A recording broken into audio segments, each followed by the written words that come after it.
Buenos días, bienvenidos al canal de las clases de Antonio y en el vídeo de hoy vamos a trabajar en estudiar y conocer a fondo lo que son los cuadriláteros, ¿vale? Como muy bien dice su nombre, los cuadriláteros se componen de 4 lados, ¿vale?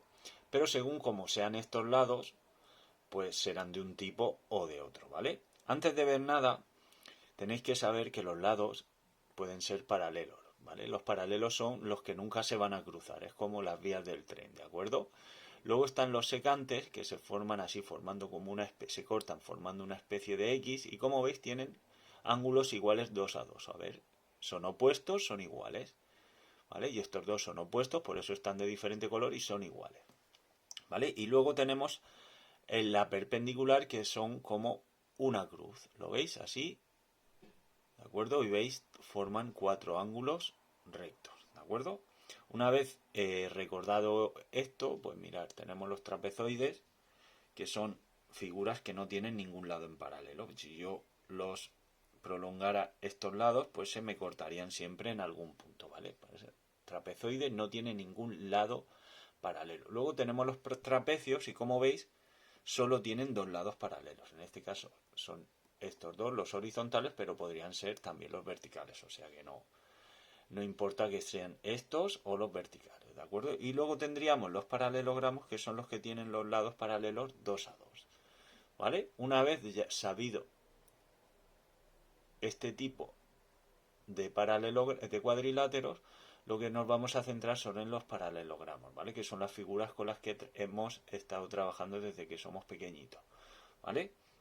Luego tenemos, el primero sería el cuadrado, que como veis tiene 4 lados iguales y 4 ángulos rectos, ¿de acuerdo? Si no os acordáis de los ángulos, yo os pondré el enlace del vídeo donde explicamos los tipos de ángulos que hay, ¿vale? Luego tenemos el rectángulo y como veis, tenemos en color rojo 2 lados y en los horizontales y en color azul los verticales.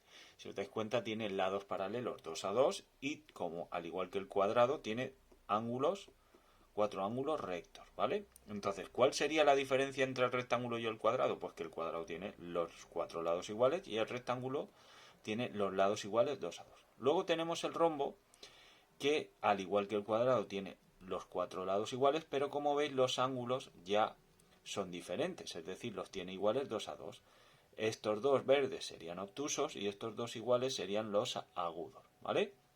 Y por último, tendríamos el romboide, que como veis se parece al rectángulo en que tiene lados iguales 2 a 2, como veis, los rojos y los azules, y los ángulos son diferentes.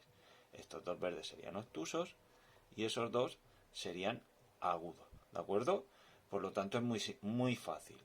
Ya sabemos lo que es paralelo, secante y perpendicular, y que los cuadriláteros, dependiendo de que tengan o no lados paralelos, pues se clasifican en trapezoide, que no tiene ninguno, trapecios, que solo tienen dos, y los paralelogramos, que tienen los 4, que pueden ser 2 a 2, ¿vale? Dentro de los paralelogramos, pues ¿qué tenemos? Tenemos los cuadrados, 4 lados iguales, 4 ángulos rectos, rectángulos, 2 lados iguales, 2 a 2 y 4 ángulos rectos, el rombo, 4 lados iguales, pero ángulos iguales 2 a 2, y el romboide tiene 2 ángulos iguales 2 a 2 y lados iguales también 2 a 2, ¿de acuerdo? Cualquier duda que tengáis me lo dejáis en comentarios, pero es muy sencillo.